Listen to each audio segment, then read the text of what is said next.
Bismillahirrahmanirrahim. Assalamualaikum warahmatullahi wabarakatuh. Kembali lagi bersama saya Fian Rusli di channel Cerita Misteri di Sekitarmu. cerita-cerita misteri yang berada di sekitar kita dan dialami oleh orang-orang terdekat kita. Kali ini saya akan menceritakan sebuah cerita misteri dari seseorang yang mempunyai hobi yang sangat luar biasa. Beliau mempunyai hobi wisata malam, mengunjungi tempat-tempat sakral. Langsung saja ke ceritanya. Di sini saya memiliki 7 sahabat yang bernama Depa, Romi, Norman, Firdaus, Fendi, Arus, dan Angga. Kami memiliki hobi yang sama, yaitu menjelajah malam, mengunjungi tempat-tempat keramat seperti makam keramat, gua-gua keramat, dan sebagainya. Tidak ada maksud dan tujuan tertentu sih, cuma suka aja tempat-tempat seperti itu. Cerita ini berawal pada saat kami mengunjungi salah satu gua keramat di kota Bogor. Untuk nama tempatnya saya samarkan. Saya berangkat dari rumah dari daerah Tangerang menuju ke rumah Angga di daerah Bekasi. Karena pada saat itu titik kumpul yang kita sepakati yaitu di rumah Angga. Pukul 9 malam tepatnya kita berangkat menuju Bogor. Pada saat itu cuaca sangat dingin, namun tidak menyurutkan niat kami untuk berangkat ke gua itu. Hingga tak terasa 2 jam kami sudah melalui perjalanan itu. Tepatnya pukul 11 malam kami telah tiba di tempat itu. Kami pun mohon izin ke juru kunci yang ada di tempat itu. Kemudian kami pun memasuki gua tersebut. Kami berkeliling melihat-lihat suasana di dalam gua. Semakin ke dalam, suasana gua pun semakin lembab. Sampai kemudian salah satu teman saya menemukan sebuah batu, yaitu Angga. Ya, bisa dikatakan batu itu mungkin bukan batu biasa. Batu itu sangat bagus rupanya. Batu itu berbentuk bulat dengan garis keemasan di pinggirnya.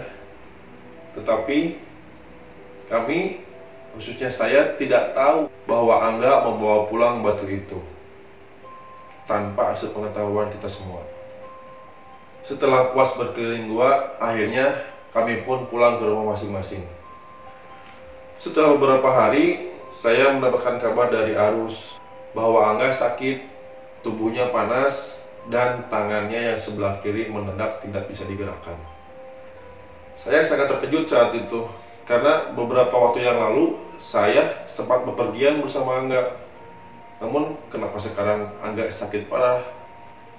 Penuturan dari keluarganya, Angga sempat dibawa berobat ke beberapa tempat medis serta tempat alternatif. Namun kondisi Angga tidak kunjung membaik. Tubuh Angga tetap panas dan tangan bagian kirinya tidak bisa digerakkan. Sampai pada waktu itu, tepatnya hari Rabu tanggal 20 Desember 2020, Depa menelpon saya. Dia menyuruh saya untuk berkumpul di rumah Angga bersama semua teman-teman saya. Ada sesuatu hal yang ingin Angga sampaikan kepada kami. Saya pun segera bergegas menuju rumah Angga. Ternyata teman-teman semua sudah berkumpul. Setelah beristirahat beberapa menit dan mengobrol basa-basi bersama keluarga Angga, akhirnya Angga pun memanggil kita semua. Dan ia pun memulai membuka percakapan. Sampai pada akhirnya Angga pun mengaku ia selalu bermimpi didatangi sesosok wanita cantik yang bergaun emas dan berambut panjang. Dan disitulah saya dan teman-teman kaget mendengarnya. Angga akhirnya jujur bahwa Angga membawa batu yang dia temukan di gua waktu kita berkunjung ke gua di daerah kota Bogor. Astagfirullah. Pada saat itu saya sempat marah pada Angga. Mengapa berani-beraninya dia membawa barang-barang dari tempat keramat? Padahal dari awal kita sudah sepakat tidak boleh membawa barang apapun ketika kita berkunjung ke salah satu tempat keramat. Namun Angga pun membela diri karena dia tertarik dengan keindahan bentuk dari batu tersebut. Setelah itu Angga meminta maaf dan memohon bantuan kepada kami untuk mengembalikan batu tersebut ke gua di daerah Bogor yang sempat kami kunjungi. Karena kata Angga bahwa wanita yang sering muncul di mimpinya itu adalah sosok wanita penunggu dari batu tersebut. Dia ingin batunya dikembalikan ke tempat semula. Karena situasi Angga tidak memungkinkan untuk berangkat ke gua keramat itu, akhirnya hanya saya, Arus, Deva, dan Fendi yang berangkat. Yang lainnya masih tetap di rumah Angga untuk menemui Angga. Pada saat itu pukul 11 malam, saya pun bersama yang lain berangkat ke gua keramat di daerah Bogor. Sesampainya di sana, cuaca berubah menjadi gerimis, dingin, angin kencang yang sangat menakutkan. Saya pun bergegas menemui juru kunci di sana dan menceritakan semua yang dialami oleh Angga. Juru kunci pun hanya mengangguk-angguk mendengarkan cerita saya. Mungkin sepertinya beliau sudah paham dan mengerti apa yang dialami oleh Angga. Akhirnya setelah melakukan beberapa ritual, juru kunci pun mengembalikan batu itu ke tempat semula dia berada. Tapi ketika kami akan keluar dari gua itu, tiba-tiba ada yang melempar Fendi dengan sesuatu. Setelah dilihat, ternyata sebutir tanah dan kembang-kembangan. Fendi pun sempat mengatakan kata-kata kasar. Fendi pun memungut tanah itu dan melempar balik ke arah yang datangnya tanah tersebut. Arus menegur Fendi, "Pen, jaga sikapmu, ini tempat keramat." Di sisi lain, sang juru kunci menatap kami dengan sedikit kelihatan marah, dan lalu beliau berkata yang sangat mengagetkan kami. "Sepertinya penunggu gua ini marah sama kalian. Sebaiknya kalian cepat pulang, biar tidak terjadi hal-hal yang tidak diinginkan." Mendengarkan teguran dari sang juru kunci, kami pun bergegas pulang menaiki motor kami. Namun baru juga beberapa langkah, Fendi tergeletak lemas, pingsan tak berdaya. Kami pun panik, tapi tak selang beberapa lama dari pingsan, Fendi pun terbangun lagi. Namun tatapan matanya, sorot matanya berbeda dari biasanya. Mata melotot, mulut rancu tak karuan.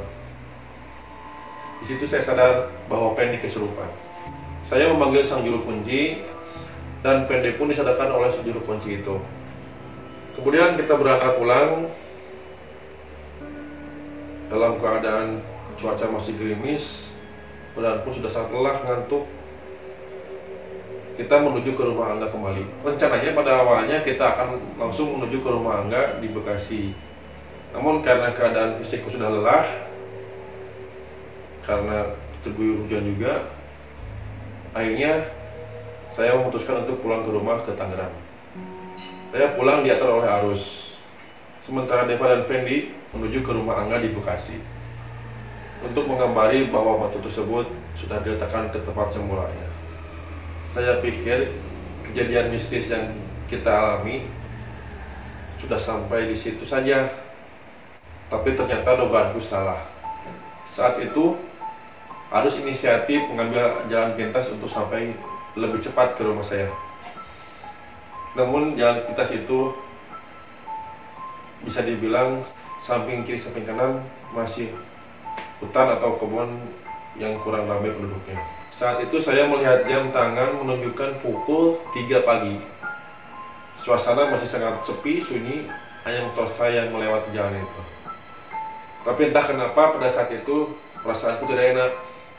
Saya mencium bau wewangian melati yang sangat menyengat. Dan saya pun menepuk pundak Arus sambil berkata, "Rus, lu nyium bau melati kagak sih?" Tanya saya pada Arus. "Rus, jangan macam-macam. Mungkin tadi kita lewat kebun melati, jadi ketercium bau melati." Jawab Arus berusaha menenangkan saya. Saya pun terdiam dan berpikir, ada apa ini? Soalnya bau melatinya sangat menyengat pada saat itu. Dan akhirnya setelah itu saya melihat kain putih terbang di sebelah kiri saya, mengikuti arah motor saya berjalan. Astagfirullahaladzim, ya Allah. Pada saat itu saya sangat kaget karena semakin lama semakin jelas sosok itu yang mengikuti saya. Pada akhirnya saya bisa melihat sosok itu. Mungkin bisa disebut orang-orang itu adalah sosok kuntilanak. Doa dan zikir pada saat itu saya tahan hentinya diucapkan dalam hati, seraya sambil saya berusaha untuk menepuk pundak Arus yang sedang fokus mengendarai motor. Rus, lu lihat gak sih sapi kita itu apa? Kataku panik bertanya pada Arus. Udah diem, gue lihat dari tadi kuntilanak itu ngikutin kita dari tadi. Gue lihat dari kaca spion nih. Berdoa aja terus biar kita selamat, kata Arus sambil tergesa-gesa mengendarai motor. Sosok itu tetap mengikuti kami. Dia terbang sangat cepat di samping kiri, lebih tepatnya seperti ini. Ini saya berboncengan dengan Arus dan sosok itu ada di sini. Dia terbang mengikuti sambil kadang-kadang dia tertawa cekikikan. Mungkin tahu bagaimana suaranya.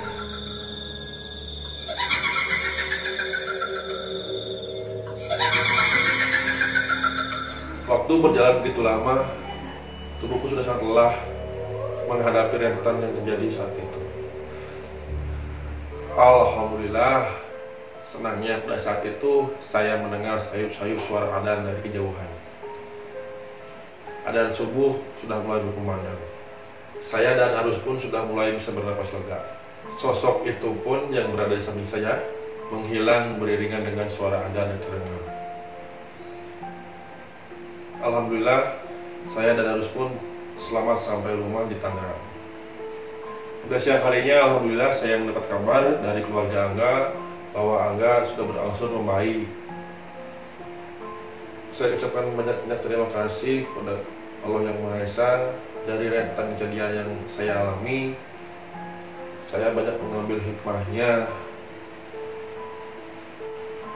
Percaya atau tidak, saya kembalikan lagi kepada teman-teman.